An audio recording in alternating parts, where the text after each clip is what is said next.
Live every Sunday night. Live every Sunday night. Live from 10 p.m. until at least midnight. From 10 p.m. until at least.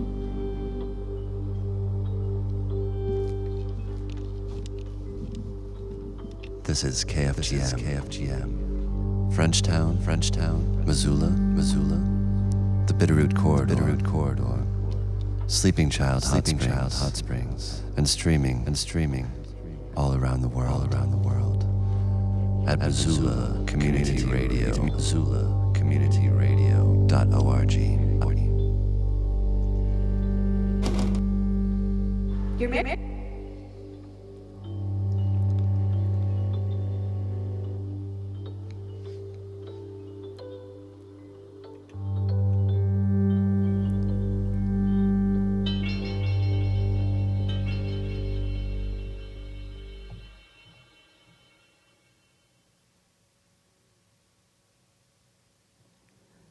First off, I want to write that I never did anything wrong. Not to nobody. They got no call to shut me up here, whoever they are. They got no reason to do what I'm afraid they're going to do either. I think they're coming pretty soon because they've been gone outside a long time. Digging, I guess, in that old well. Looking for a gate, I heard. Not a regular gate, of course, but something else. I got a notion what they mean, and I'm scared. I'd look out the windows, but of course they're boarded up, so I can't see. But I turned on the lamp, and I found this here notebook, so I want to put it all down. And if I get a chance, maybe I can send it to somebody who can help me, or maybe somebody will find it. Anyway, it's better to write it out best I can instead of just sitting here and waiting for them to come and get me. I better start by telling my name, which is Willie Osborne, and that I am 12 years old last July. I don't know where I was born. First thing I can remember is living out Rudesford Way, out in what folks call the Black Hill Country. It's real lonesome out there, with deep woods all around and lots of mountains and hills that nobody ever climbs. Grandma used to tell me about it when I was just a little shaver. That's who I lived with, just Grandma, on account of my real folks being dead. Grandma was the one who taught me how to read and write. I'd never been to a regular school. Grandma knew all kinds of things about the hills and the woods, and she told me some mighty queer stories. That's what I thought they was anyway when I was little, and living all alone with her. Just stories. Like the ones in books. Like stories about them ones hiding in the swamps that was here before the settlers and the Indians both, and how there was circles in the swamps and big stones called altars where them ones used to make their sacrifices to what they worshipped. Grandma got some of the stories from her grandma, she said, about how them ones hid in the woods and swamps because they couldn't stand sunshine, and how the Indians kept out of their way. She said sometimes the Indians would leave some of their young people tied to trees in the forest as a sacrifice, so as to keep them contented and peaceful. Indians knew all about them, and they tried to keep white folks from noticing too much or settling too close to the hills. Them ones didn't cause much trouble, but they might if they was crowded. So the Indians give excuses, not for settling, saying there weren't enough hunting and no trails and it was too far off from the coast. Grandma told me that was why not many places was settled even today. Nothing but a few hot farmhouses here and there. She told me them ones was still alive, and sometimes on certain nights in the spring and fall, you could see lights and hear voices far off from the tops of the hills. Grandma said I had an Aunt Lucy and an Uncle Fred who lived out there right smack in the middle of the hills. Said my pa used to visit them before he got married, and once he heard them beating on a tree drum one night along about Halloween time. That was before he met Ma, and they got married, and she died when I come, and he went away. I heard all kinds of stories about witches and devils and Batmen that sucked your blood and haunts, about Salem and Arkham, because I had never been to a city, and I wanted to hear tell how they were. About a place called Innsmouth, with old, rotten houses where people hid awful things away in the cellars and attics. She told me about the way graves was dug deep under Arkham. Made it sound like the whole country was full of haunts. She used to scare me telling me about how some of these things looked and all, but she never would tell me how them ones looked, no matter how much I asked. She didn't want me to have any truck with such things. Bad enough she and her kin knew as much as they did, almost too much for decent God-fearing people. It was lucky for me that I didn't have to bother with such ideas, like my own ancestor on my father's side, Mehetabel Osborne, who got hanged for a witch back in Salem days. So they was just stories to me until last year when Grandma died and Judge Crubbenthorpe put me on the train and I went out to live with Aunt Lucy and Uncle Fred in the very same hills that Grandma used to tell about so often. You can bet I was pretty excited, and the conductor let me ride with him all the way and told me about the towns and everything. Uncle Fred met me at the station. He was a tall, thin man with a long beard. We drove off in a buggy from the little depot. No houses around there, nothing. Just right into the woods.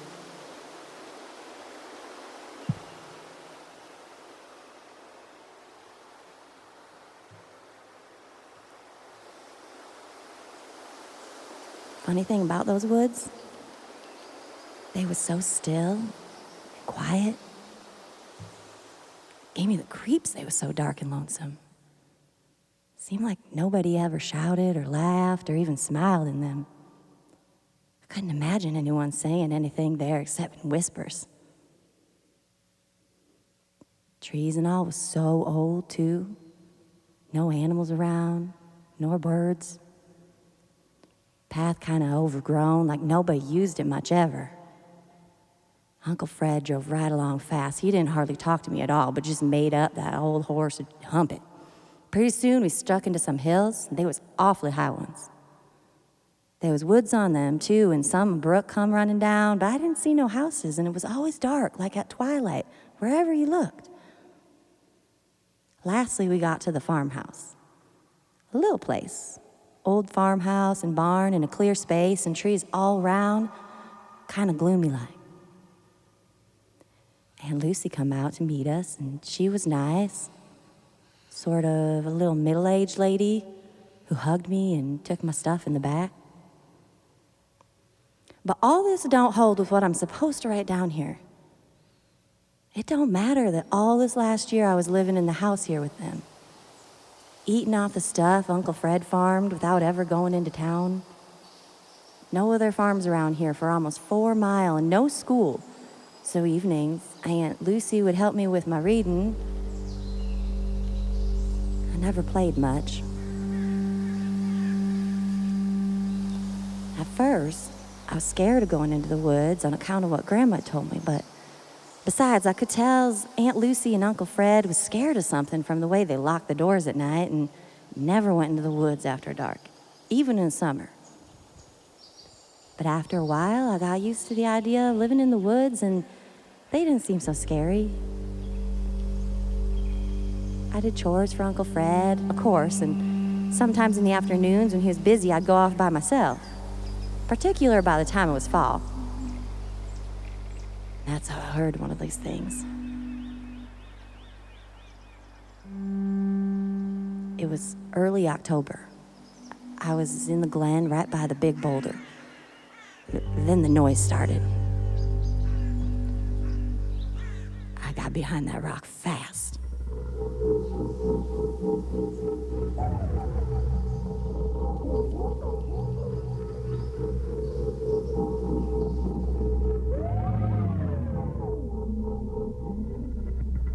You see, like I say, there isn't any animals in the woods, nor people, except perhaps old Cat Pritchett, the mailman, who only comes through on Thursday afternoons.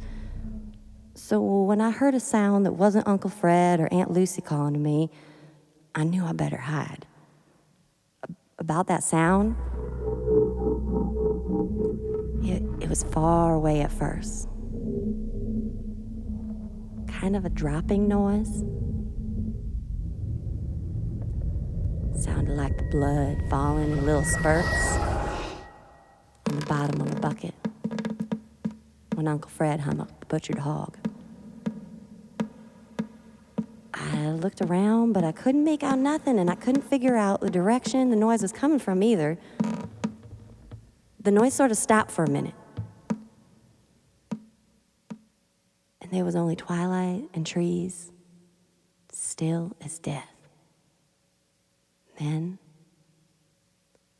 the noise started again, nearer and louder. Kind of sounded like a lot of people running or walking all at once, moving this way. Twigs busting under their feet, scrambling in the bushes, all mixed up in the noise. I scrunched down behind that boulder and I kept real quiet.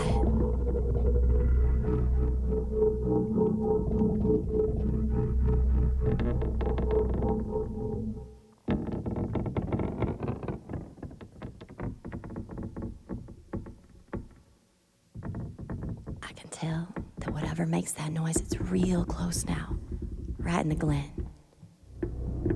I want to look up, but it dasn't because the sound is so loud and mean.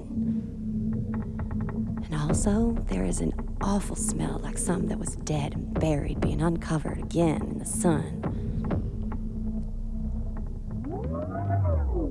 All at once, the noise stops again, and I can tell that whatever makes it is real close by. For a minute, the woods are creepy still. Then comes the sound. It's a voice, and it's not a voice. That is, it doesn't sound like a voice, but more like a buzzing or a croaking, deep and droning.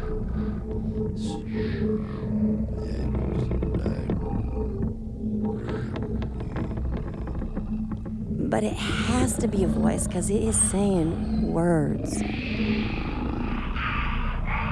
Push.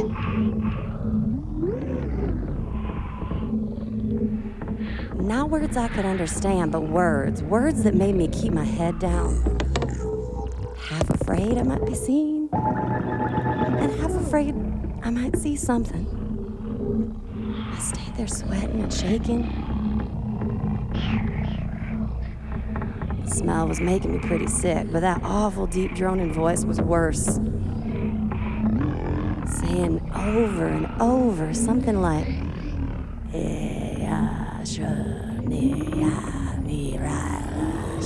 Shogoth. I can't help to spell it out the way it sounded, but I heard it enough times to remember.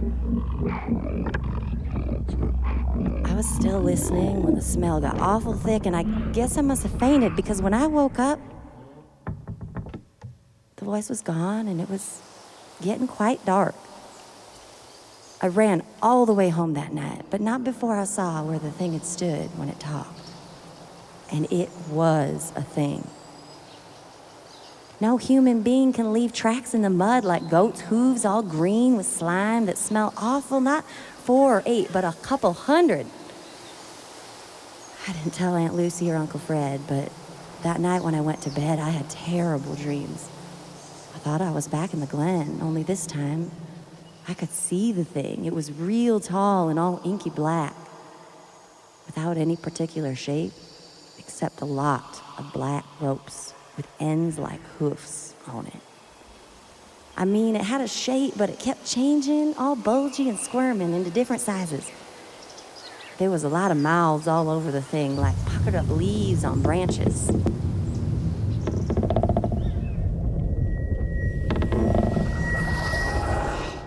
that's as close as I can come. The mouths was like leaves, and the whole thing was like a tree in the wind. A black tree with lots of branches trailing the ground, and a whole lot of roots ended in hooves.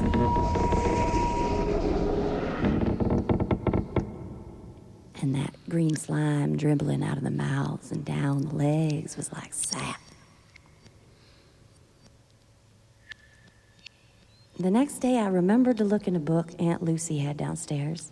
It was called A Mythology. This book told about some of the people who lived over in England and France in the old days and was called Druids. They worshipped trees and thought they was alive. Maybe this thing was like what they worshipped, called a nature spirit. But these Druids lived across the ocean, so how could it be?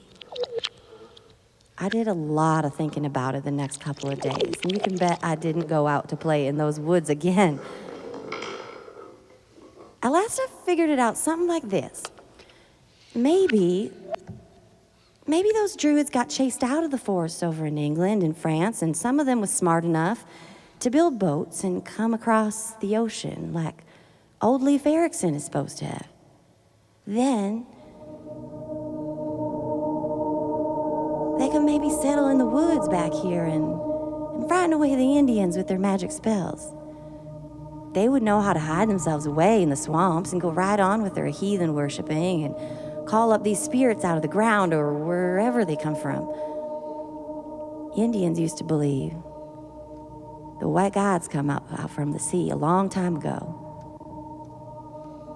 What if that was just another way of telling how the Druids got here? Some real civilized Indians down in Mexico or South America, Aztecs or Incas, I guess. They said a white god come over in a boat and taught them all kinds of magic. Couldn't he have been a Druid? That would explain Grandma's stories about them ones too. Those Druids hiding in the swamps would be the ones who did the drumming and pounding and lit the fires on the hills. And they would be calling up them ones, the tree spirits or whatever, out of the earth. Then they would make sacrifices. Those Druids always made sacrifices with blood, just like the old witches. And didn't Grandma tell about people who lived too near the hills disappearing and never being found again? We lived in a spot just exactly like that.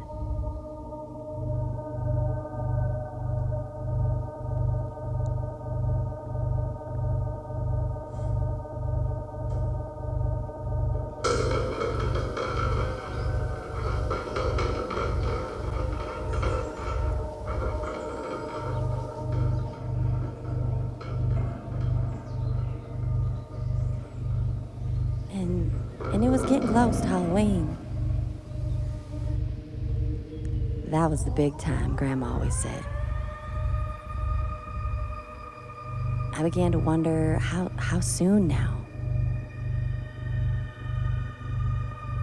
I got so scared I didn't go out of the house. Aunt Lucy made me take a tonic, said I looked peaked. Guess I did. All I know is one afternoon, when I heard a buggy coming through the woods, I ran and hid under the bed. But it was only Cat Pritchard with the mail. Uncle Fred got it and come in all excited with the letter. Cousin Osborne was coming to stay with us. He was kin to Aunt Lucy, and he had a vacation, and he wanted to stay a week. He'd get here on the same train I did, the only train that was passing through these parts, on noon, October 25th.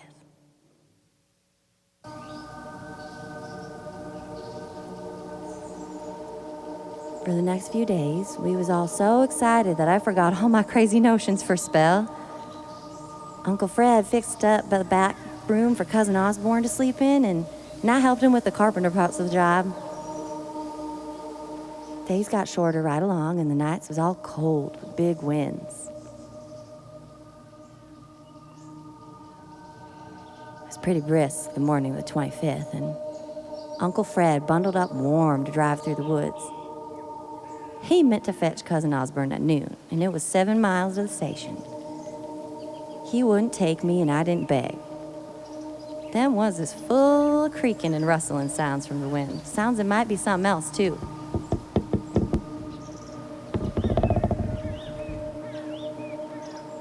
Well, he left. And Aunt Lucy and I stayed in the house. She was putting up preserves now, plums for over the winter season. I washed out jars from the well. Seems like I should have told them having 2 wells. A new one with a big shiny pump close to the house. Then an old stone one out by the barn with the pump gone. It never had been any good, Uncle Fred said. It was there when they bought the place. Water was all slimy. Something funny about it, 'cause even without a pump, sometimes it seemed to back up. Uncle Fred couldn't figure it out. But some mornings, water would be running out over the sides. Green. Slimy water that smelled terrible. We kept away from it.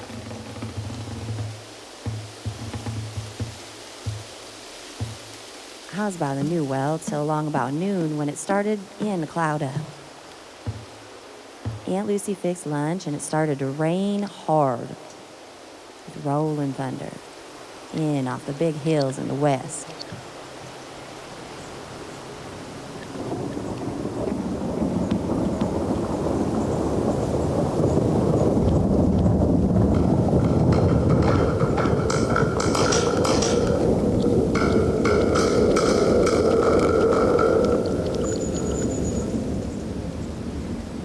Seemed to me, Uncle Fred and Cousin Osborne was going to have troubles getting home in the storm, but Aunt Lucy didn't fret about it. It just made me help her put up the stock.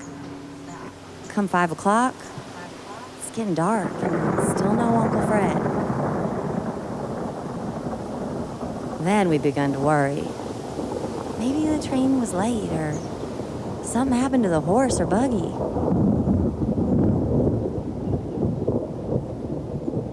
6 o'clock, still no Uncle Fred. The rain stopped, but you could still hear the thunder sort of growling off in the hills, and the wet branches kept dripping down in the woods, making a sound like women laughing.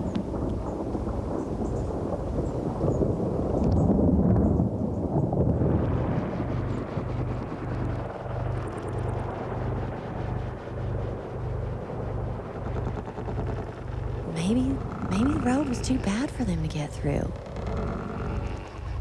Buggy might bog down in the mud. Perhaps they decided to stay in the depot overnight. 7 o'clock. And it was pitch dark outside. No rain sounds anymore. Aunt Lucy was awful worried. She said for us to go out and post a lantern on the fence rail by the road.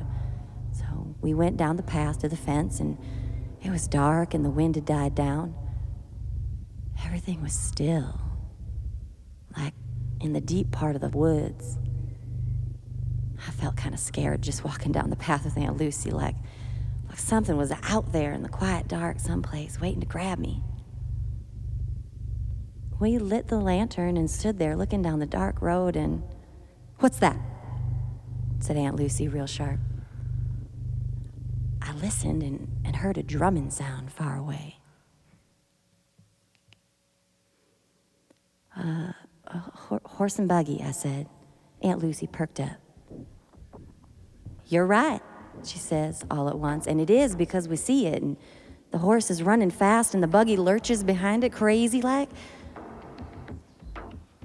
I don't even take a second look to see something's happened because the buggy don't stop by the gate, but it keeps going up to the barn with Aunt Lucy and me running through the mud after the horse.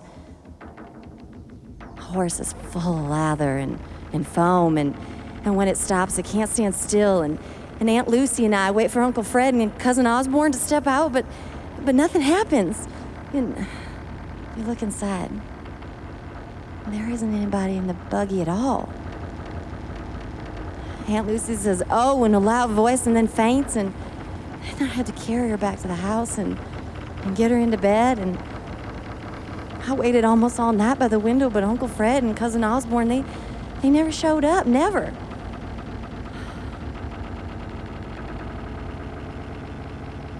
The next few days was awful.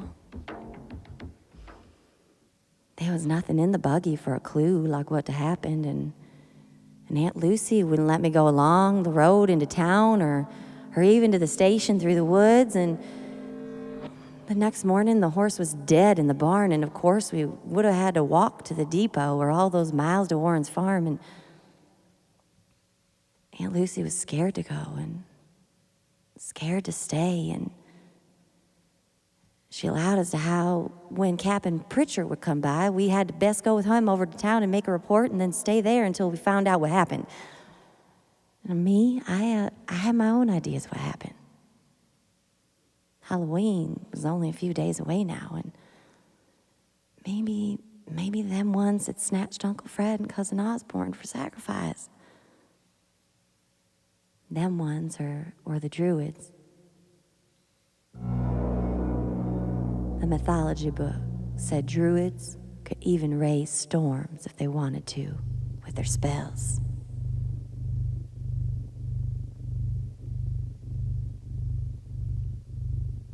No sense talking to Aunt Lucy, though. She was like out of her head with worry.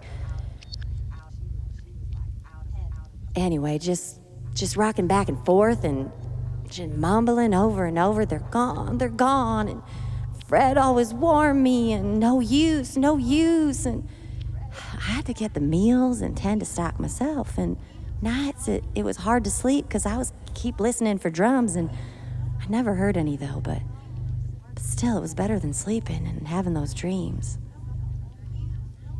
Dreams about the black thing like a tree walking through the woods and sort of rooting itself to one particular spot so it could pray with all those mouths. Pray down to that old God in the ground below.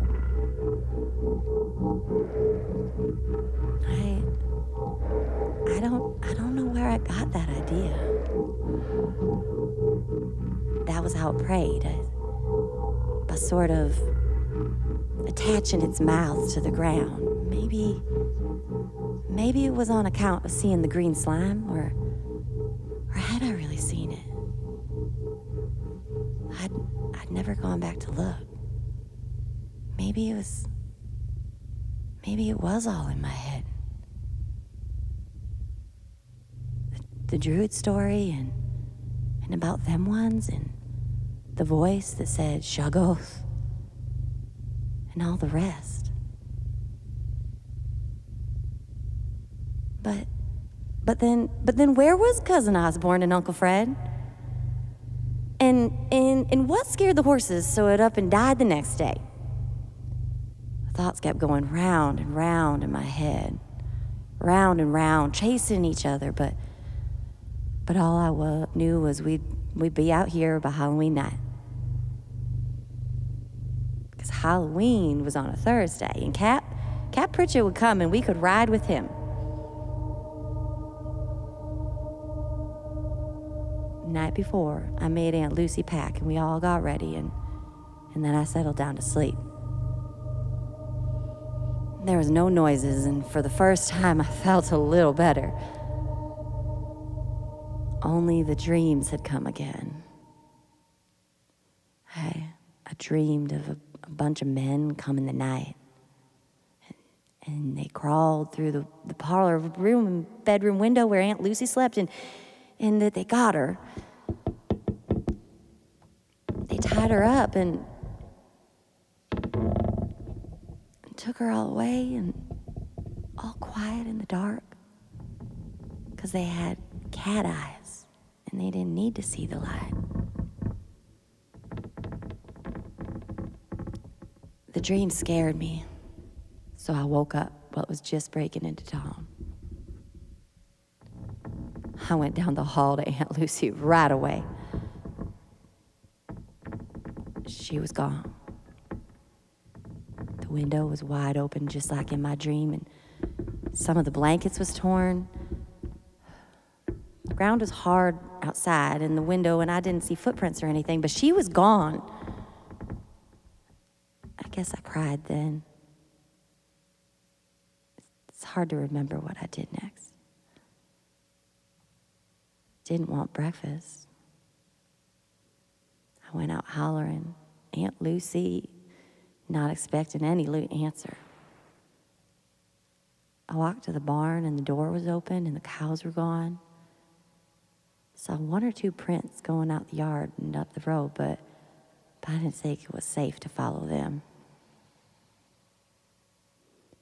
Sometime later, I went over to the well, and then I cried again, because the water was all slimy green in the new one, just like the old one. When I saw that, I knew I was right. Them ones must have come in the night. And they wasn't even trying to hide their doings anymore. Like they was sure of things.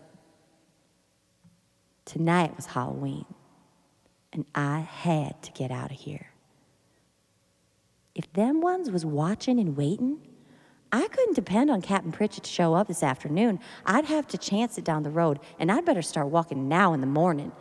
Well, it was still light enough to make it to town.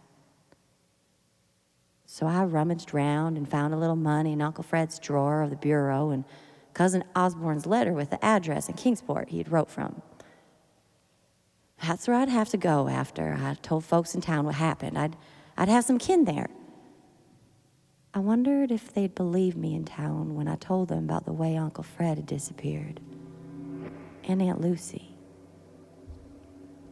and about them stealing the cattle for a sacrifice, and about the green slime in the well where something stopped to drink. And I wondered if they would know about the drums and the lights on the hills tonight, and if they was going to get up a party and come back this evening to try and catch them ones, and what they meant to call up rumbling out of the earth. I wondered if they knew what a shoggoth was. Well, whether they did or did not, I could not stay and find out for myself. So I packed up my satchel and got ready to leave, and must have been around noon and everything was still. I went to the door and stepped outside, not bothering to lock it behind me. Why should I, with nobody around for miles? Then I heard the noise down the road. Footsteps. Somebody walking along the road just around the bend.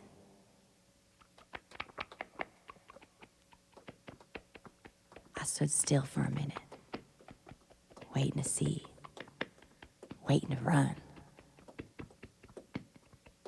Then he come along.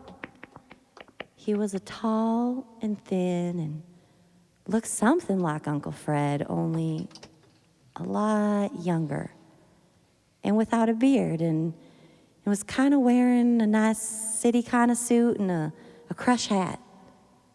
He smiled when he saw me and came marching up like he knew who I was. "Hello, Willie," he said. I didn't say nothing. I was so confused. "Don't you know me?" he said. "I'm Cousin Osborne, your Cousin Frank." He held out his hand to shake. "But then I guess you wouldn't remember, would you? Last time I saw you, you were only a baby. But I thought you were supposed to come last week, I said. We expected you on the 25th. Didn't you get my telegram? He asked. I had business. I shook my head. We never get nothing here unless the mail delivers it on Thursdays. Maybe it's at the station. Cousin Osborne grinned. You are pretty well off the beaten track at that. Nobody at the station this noon. I was hoping Fred would come along with the buggy so I wouldn't have to walk. But no luck. You walked all the way? I asked. That's right. And you come on train? Cousin Osborne nodded. Then where's your suitcase? I left it at the depot, he told me. Too far to fetch it along. I thought Fred would drive back and there in the buggy to pick it up. He noticed my luggage for the first time. But wait a minute. Where are you going with a suitcase, son? Well, there was nothing else for me to do but tell him everything that happened. So I said for him to come into the house and sit down and I'd explain. We went back in and he fixed some coffee and I made a couple sandwiches and we ate and then I told him about Uncle Fred going into the depot and not coming back and about the horse and then what happened to Aunt Lucy and I left out a part about me in the woods, of course, and I didn't even hint at them ones. But I told him I was scared and figured on walking to town today before dark.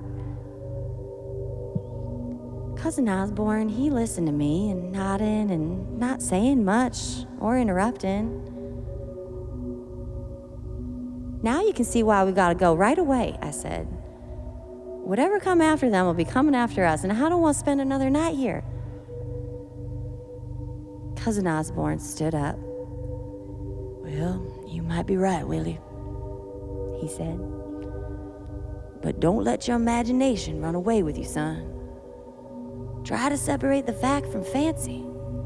Your aunt and uncle have disappeared, that's fact. But this other nonsense about the things in the woods coming after you, that's fancy. Reminds me of all that silly talk I heard back home in Arkham. And for some reason, there seems to be more of it around this time of year, Halloween. Why, when I left... Excuse me, Cousin Osborne, I said, but don't you live in Kingsport? Why, to be sure, he told me. But I did live in Arkham once, and I know the people around here, and it's no wonder you were so frightened in the woods and got to imagining things. As it is, I admire your bravery for a 12-year-old. You've acted very sensibly. Well, then, let's start walking, I said. Here it is, almost 2. We better get moving if we want to make it to town before sundown. Not just yet, son, Cousin Osborne said. I won't feel right about leaving without looking around and seeing what we can discover about this mystery. After all, you must understand that we can't just march into town and tell the sheriff some wild nonsense about strange creatures in the woods making off with your aunt and uncle. Sensible folks just won't believe such things. They might think I was lying and laugh at me. Why? They may even think you had something to do with your aunt and uncle's, well, leaving. Please, I said, we gotta go right now. He shook his head. I didn't say any more. I might have told him a lot about what I dreamed and heard and saw and knew, but I figured it was no use. Besides, there were some things I didn't want to say to him now, and that I had talked to him, and I was feeling scared again. First he said he was from Arkham, and then When I asked him, he said he was from Kingsport, but it sounded like a lie to me. Then he said something about being scared in the woods, and how could he know that? I never told him that part at all. If you want to know what I really thought, I thought maybe he wasn't really Cousin Osborne at all. And if he wasn't, then who was he?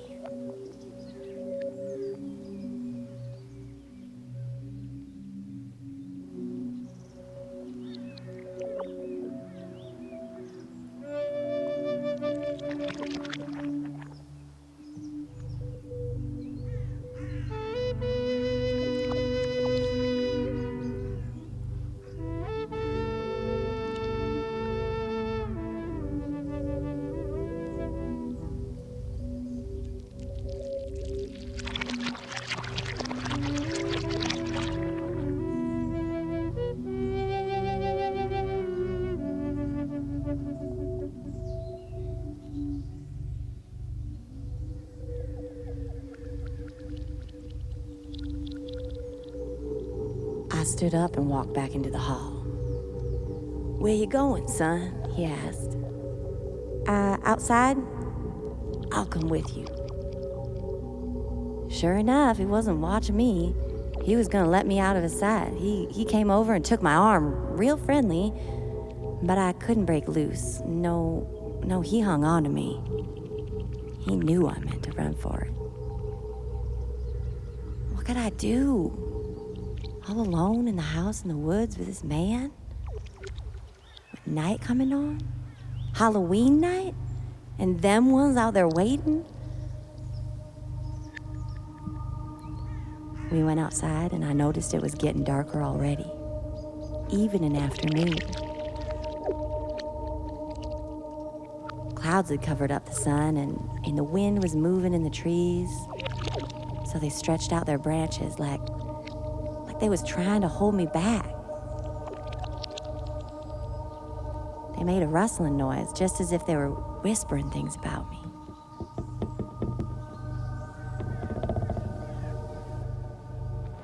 He sort of looked up at them and listened. Maybe he understood what they were saying.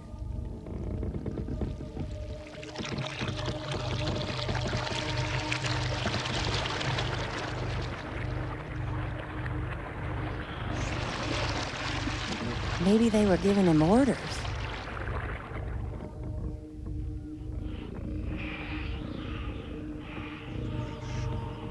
Then I almost laughed because he was listening to something and now I heard it too. It was a drumming sound on the road.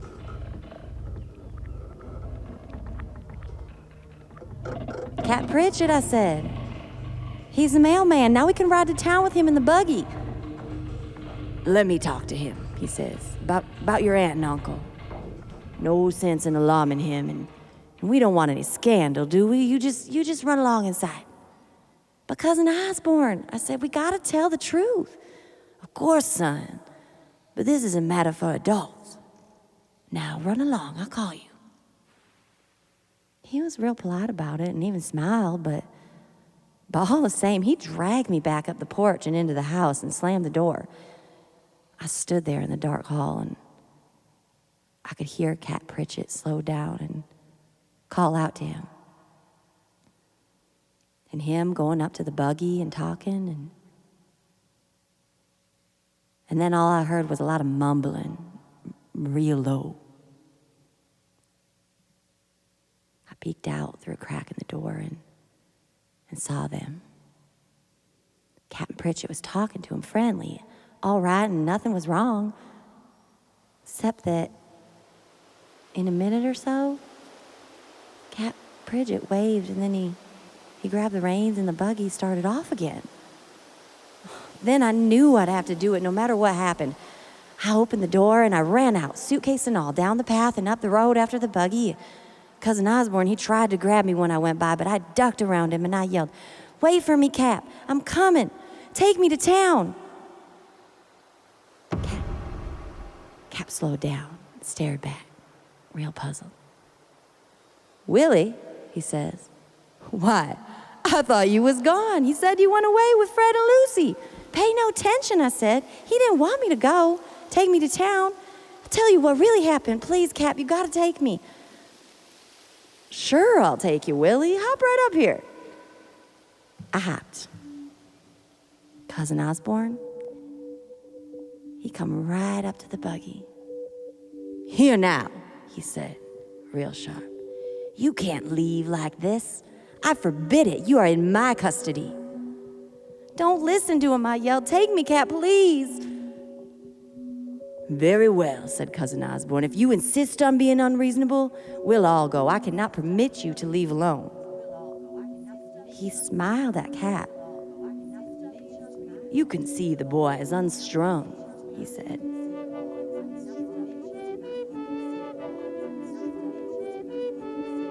"And I trust you will not be disturbed by his imaginings. Living out here like this, well, you understand. He's not quite himself. I'll explain everything on the way to town." He sort of shrugged at Cap and made signs of tapping his head. Then he smiled again and made to climb up next to us in the buggy seat. But Cap didn't smile back. "No, you don't," he said. "This boy, Willie, is a good boy. I know him. I don't know you. Looks as if you done enough explaining already, mister, when you said Willie had gone away." "But I merely wanted to avoid talk, you see. I've been called in to doctor the boy. He's mentally unstable. Stables be damned." Cap spit out some tobacco juice right at Cousin Osborne's feet. "We're going." Cousin Osborne stopped, smiling, and "Then I insist you take me with you," he said. And he tried to climb into the buggy. Cap reached into his jacket, and when he pulled his hand out again, he had a big pistol in it. "Get down," he yelled. "Mister, you are talking to the United States mail, and don't tell the government nothing, you understand? Now get down before I mess your brains all over this road." Cousin Osborne scowled, but he got away from the buggy fast. He looked at me and shrugged. "You're making a big mistake, Willie," he said. I didn't even look at him. Cap said, "Giddy up," and we went off down the road. The buggy wheels turned faster and faster, and pretty soon, the farmhouse was out of sight, and Cap put his pistol away and patted me on the shoulder.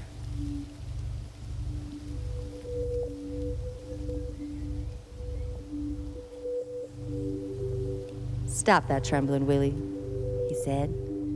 "You're safe now. Nothing to worry about. Be in town a little over an hour or so.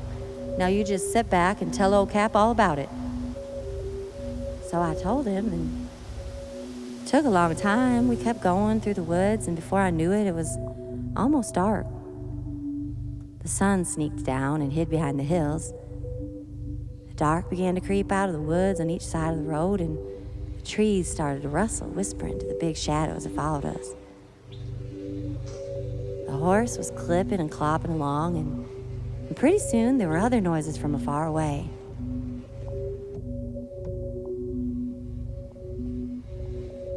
Might have been thunder, and might have been something else. But it was getting nighttime for sure. And it was the night of Halloween.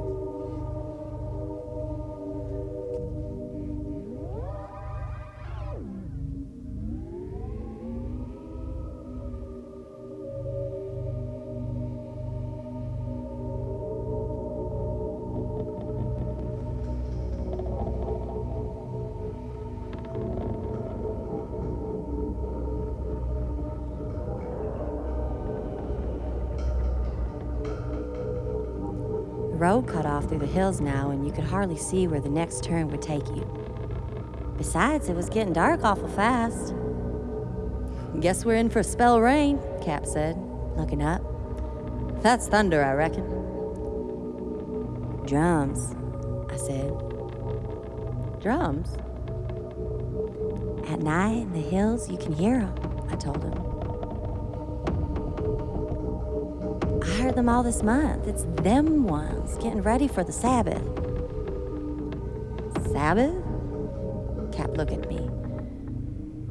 Where are you here to tell about a Sabbath? Then I told him some more about what had happened. I told him all the rest. He didn't say anything. Before long, he couldn't answer me anyway because the thunder was all around us.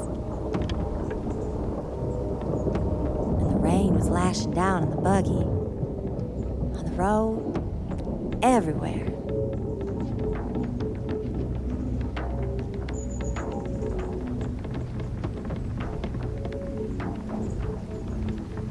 It was pitch black outside now.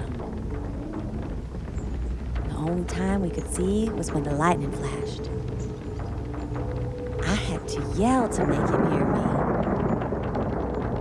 Yell about all the things that caught Uncle Fred and come for Aunt Lucy. The things that took our cattle and then sent Cousin Osborne back to fetch me.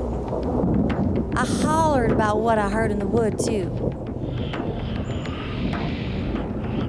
In the lightning flashes, I could see Cap's face. He wasn't smiling or scowling. He just looked like he believed me. And I noticed he had his pistol out again. He was holding the reins with one hand, even though we were racing along. The horse was so scared, he didn't need the whip to keep him running. The old buggy was lurching and bouncing, and the rain was whistling down the wind. It was all like an awful dream, but it was real. It was real when I hollered out to Cap Pritchett about that time in the woods. Shago, I yelled. What's a shago?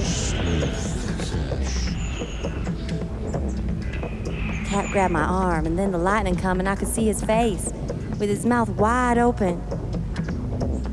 But he wasn't looking at me. He was looking at the road and what was ahead of us.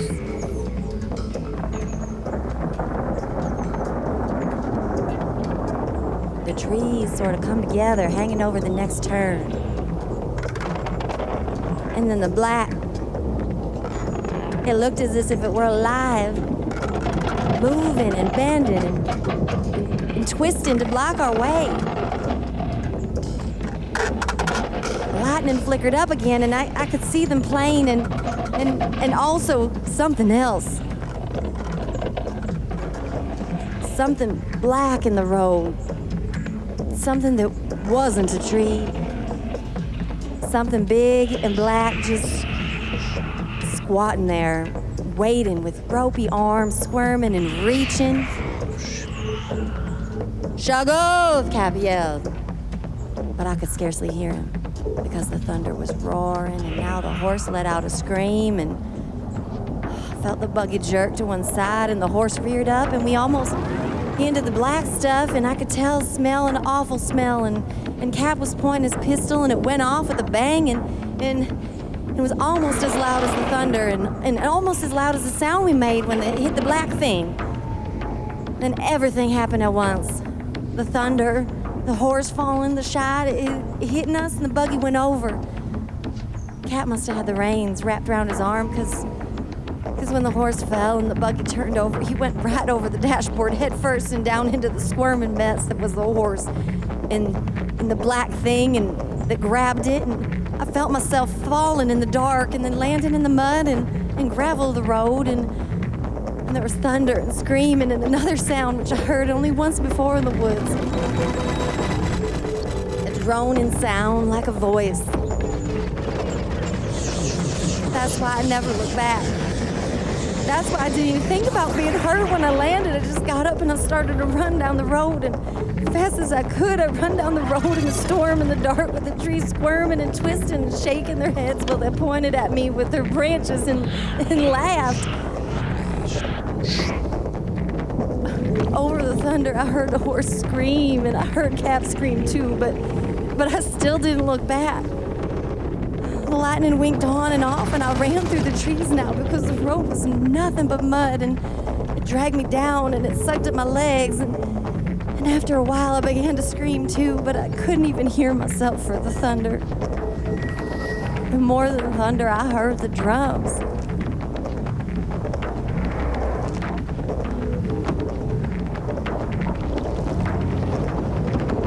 All at once, I busted clear of the woods, and I got to the hills. I ran up, and the drumming got louder. And pretty soon, I could see regular, not just when there was lightning, because there was fires burning on the hill, and the booming of the drums come from there. I got lost in the noise. The wind shrieking, the trees laughing, and the drums pounding. But I stopped in time. I stopped when I saw the fires playing. Red and green fires burning in all that rain. I saw a big white stone in the center of cleared off space on top of the hill. The red and green fires was around and behind it, so everything stood out clear against the flames. There was men around the altar. Men with long gray beards and wrinkled up faces. Men throwing awful smelling stuff on the fire to make them blaze red and green. And they had knives in their hands, and I could hear them howling over the storm. And back, more men squatting on the ground, pounding on drums. Pretty soon, something else come up the hill. 2 men driving cattle. I could tell it was our cows they drove. Drove them right up to the altar, and then the men with the knives cut their throats for a sacrifice. All this I could see in lightning flashes and in firelights, and I sort of scooched down so I could get spotted by anyone.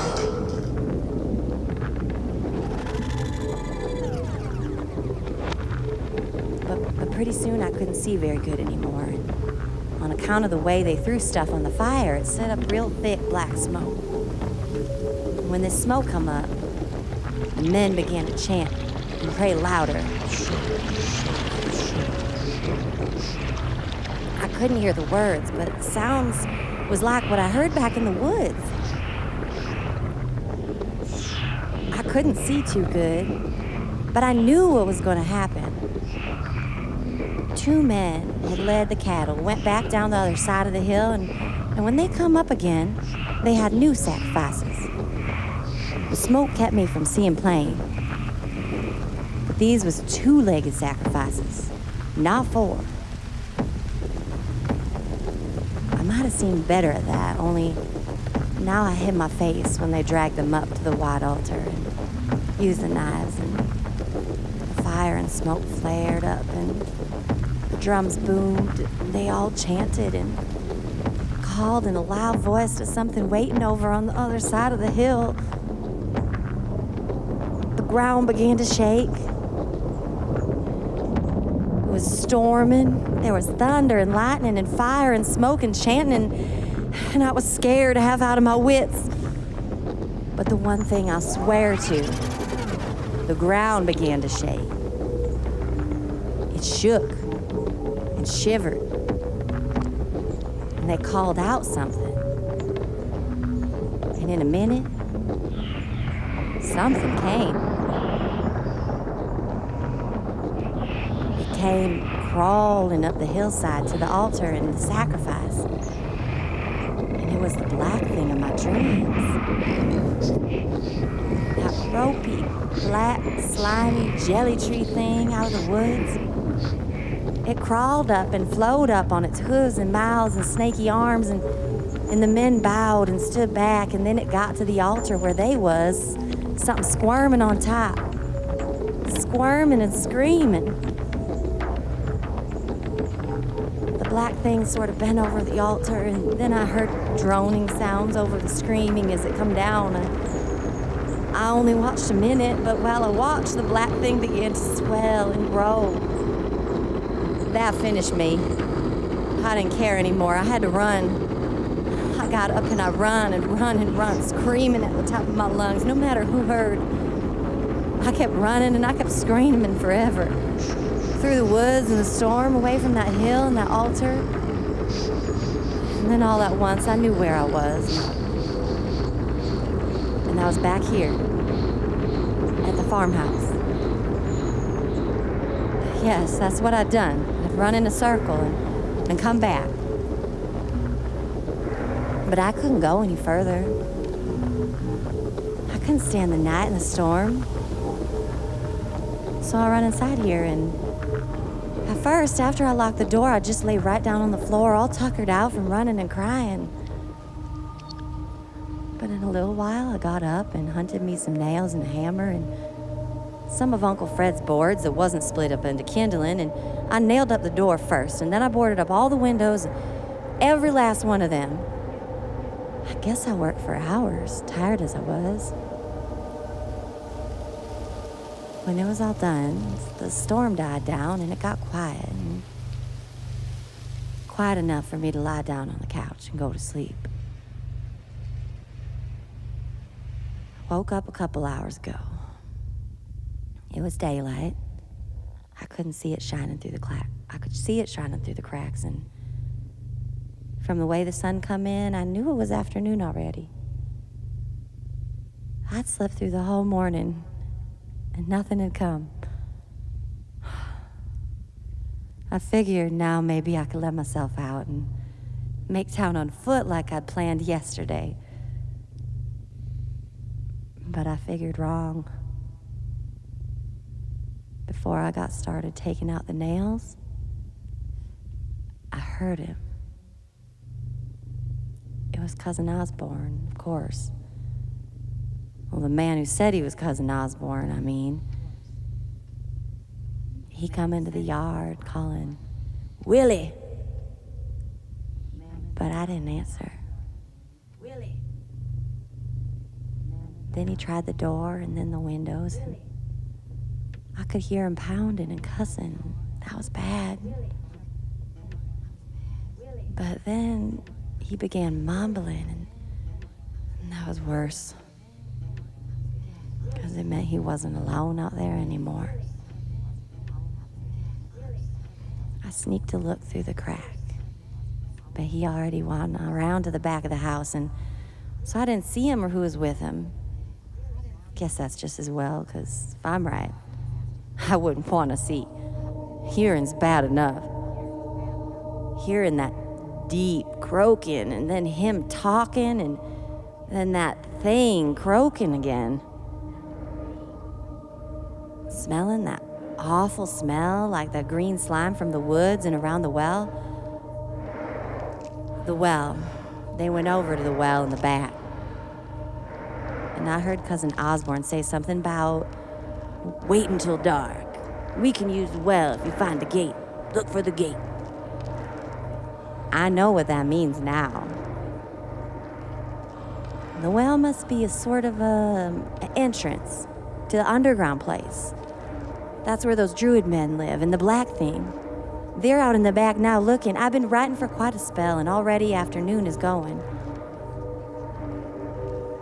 Peeking through the cracks, I can see it's getting darker again. That's when they'll come to get me.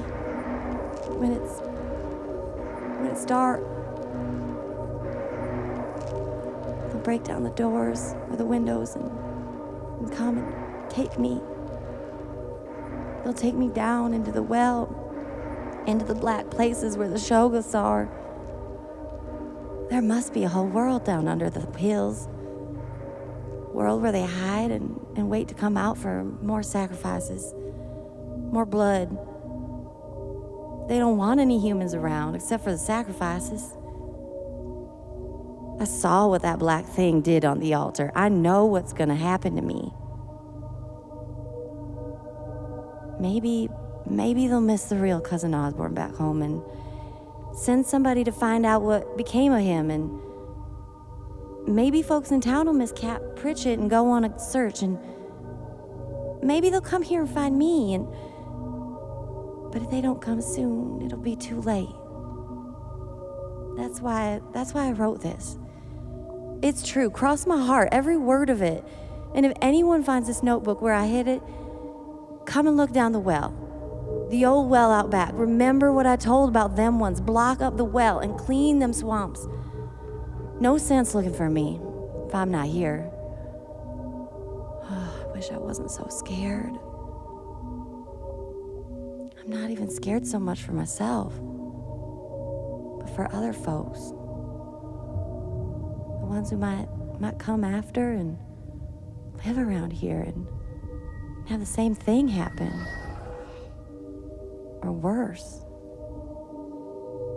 You just gotta believe me. Go to the woods if you don't. Go to the hill where they had the sacrifice. Maybe the stains are gone and the rain washed the footprints away. Maybe they got rid of the traces of the fire, but the altar stone must be there. And if it is, you will know the truth. There should be some big round spots on that stone. Round spots about 2 feet wide. I didn't tell about that. At the last, I did look back, and I looked big at the big black thing, and it was a shoguth. I looked back as it kept swelling and growing, and I guess I told about how it could change shape and how big it got. But you can't hardly imagine how big or what shape. And I still dassn't tell it. All I say is look, and you'll see what's hiding under the earth in these hills, just waiting to creep out and feast and kill some more. Wait, they're coming now. It's getting twilight and I can hear footsteps and other sounds, voices, and other sounds, and they're banging on the door. Sure enough, they must have a tree or plank to use for battering it down. The whole place is shaking. I can hear Cousin Osborne yelling and that droning. The smell is awful. I'm getting sick, and in a minute. Look at the altar. Then you'll understand what I'm trying to tell. Look at the big round marks, 2 feet wide on each side. That's where the big black thing grabbed hold. Look for the marks and you'll know what I saw, what I'm afraid of, what's waiting to grab you.